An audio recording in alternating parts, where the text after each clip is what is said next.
You checked your bank account this morning and something was missing. Not a lot, $100. Maybe it was an unexpected fee, maybe a subscription you forgot. Maybe the market just had a bad day. It doesn't matter. What matters is what happened next. Something tightened in your chest. A low, dull unease that sat with you through your first coffee, through your commute, through the first hour of your morning. $100, gone. Now imagine the opposite. You open that same app and there's an extra $100 sitting there. A refund, a bonus, a small win, you notice it, you smile, and then you move on, same amount, opposite direction, but one of those feelings lasted, and one of them didn't, and the reason why is far stranger than you think. This is not about money, not really. This is about a flaw in your brain's accounting system so deep, so ancient, and so well documented that two researchers won a Nobel Prize for proving it exists. A flaw that quietly shapes every financial decision you have ever made and every one you will make for the rest of your life. It has a name: loss aversion. And once you understand exactly what it is and where it comes from, you will never look at a price tag, a stock ticker, or a sale sign the same way again.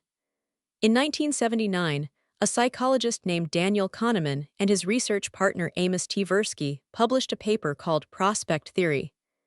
At the time, the dominant assumption in economics was that people make rational financial decisions, that a dollar gained and a dollar lost carry equal weight. That humans are, at their core, calculating machines optimizing for outcomes. Kahneman and Tversky ran a series of experiments that proved this was completely wrong. They asked people to choose between two scenarios. In the first, you are guaranteed to receive $50. In the second, you flip a coin. Heads, you get 100. Tails, you get nothing. Mathematically, both options are identical. The expected value of the coin flip is exactly $50, but the majority of people chose the guaranteed 50. Every time. Then they flipped the framing. Now you are going to lose money. Would you rather lose $50 for certain, or take a coin flip where heads means you lose nothing and tails means you lose 100? Again, mathematically identical. But this time, most people chose the gamble. They took the risk to avoid the guaranteed loss. The pattern was unmistakable. People avoided risk when gains were involved, but they actively chased risk to avoid a loss. The brain was playing by two completely different sets of rules depending on which direction the money was moving. Kahneman and Tversky ran this experiment dozens of ways. They changed the amounts, the framing, the populations. The result held. And the ratio they eventually identified became one of the most replicated findings in behavioral economics. Losses feel roughly twice as powerful as equivalent gains. Losing $100 does not feel like gaining $100 with a minus sign in front. It feels like losing $200 would feel if the math were neutral. Your brain is not built to treat gains and losses equally. It never was. To understand why, you have to leave the trading floor entirely and go back about 200,000 years. Your ancestors did not have savings accounts. They did not have salaries. They lived in a world where resources were scarce, and the consequences of losing what you had were not financial. They were mortal. If a hunter-gatherer found a bush with 50 berries and ate them, that was survival. If they found the same bush stripped bare by another animal, that was a threat. Not a disappointment. A threat. The loss of resources in that environment was directly correlated with death. The brain that survived in those conditions was not a brain that treated losing berries the same as finding them. It was a brain that treated every loss as an emergency. That made the pain of losing loudly memorable, so you would fight harder to prevent it next time. That made the pleasure of gaining quieter, so you would not become complacent and stop seeking more. That asymmetry was adaptive. It kept your ancestors alive. The problem is that you are running this same ancient operating system in a world of direct deposits and index funds. The psychologist Daniel Kahneman later described this with a concept he called System 1 and System 2 thinking. System 1 is fast, automatic, emotional. It reacts before you have consciously processed what just happened. System 2 is slow, deliberate, rational. It does the math. The thing is, System 1 always fires first. And when it comes to money, System 1 is running 200,000-year-old survival code. When you see that your portfolio dropped 3%, System 1 does not calculate what 3% of your balance actually is. It feels the loss, the same way it would feel if something important had been taken from you. And by the time System 2 tries to remind you that markets fluctuate and that 3% over a long horizon is nothing, you have already felt the pain, and the damage is already done. This is why investors sell at the bottom, not because they have run the numbers, but because the pain of the current loss becomes unbearable and selling feels like control.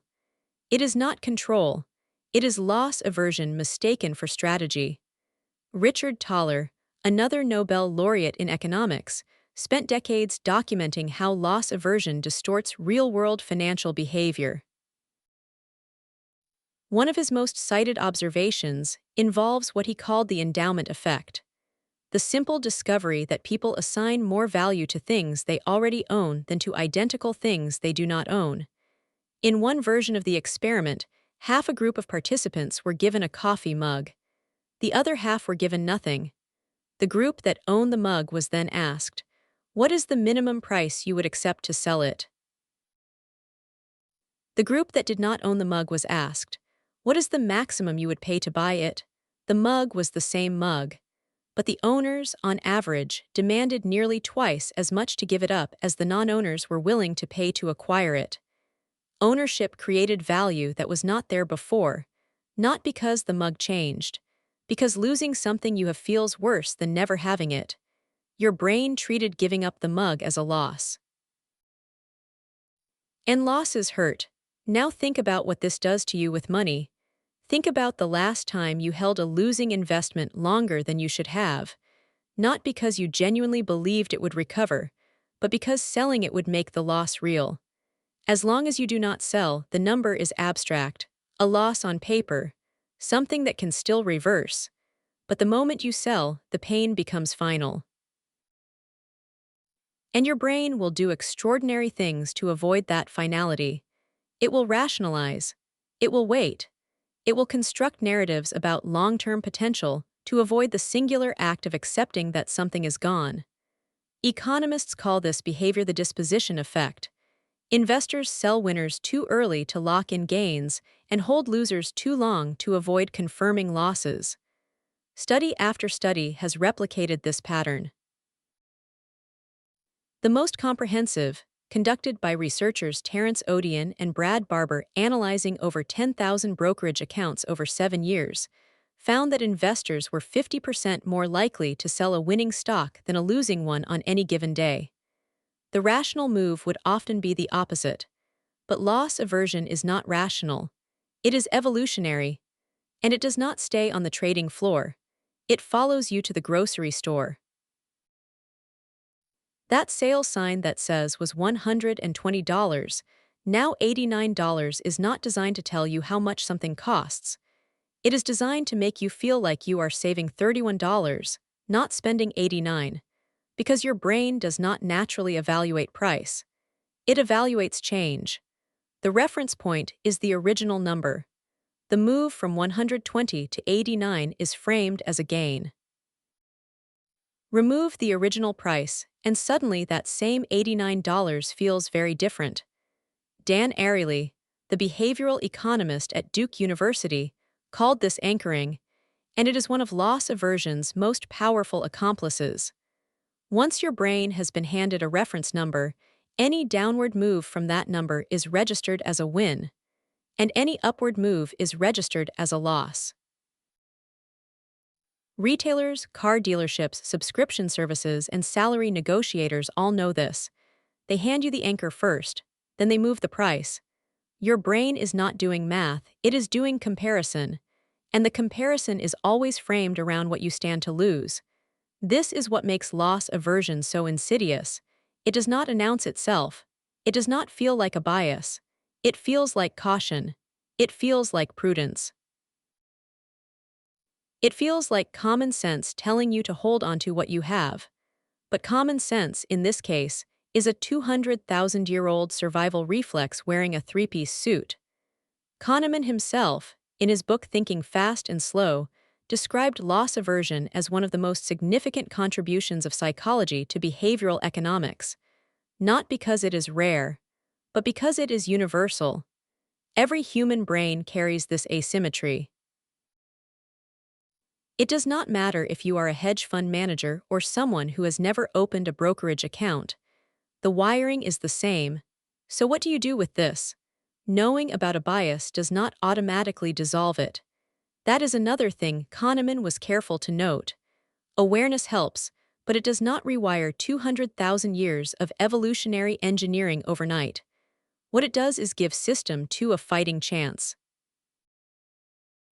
When you feel the pull to sell because a loss feels unbearable, the question to ask is not what is the price today. The question is what would I do if I did not already own this? If the answer is different from what you are currently doing, loss aversion is likely making the decision, not you. When you feel reluctant to cut a losing position, or a failing subscription, or a bad financial habit, because doing so would make the loss feel real, that reluctance is not wisdom. It is your ancient brain trying to protect you from something that is already gone. And when you walk past a sale sign and feel the pull of a discount, remember that you are not saving money. You are spending money. The difference between those two feelings is entirely in your head, and it has always been. You checked your bank account this morning and something was missing. That tightness in your chest was not a flaw.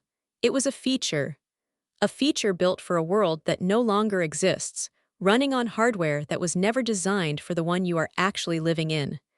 The $100 is gone either way.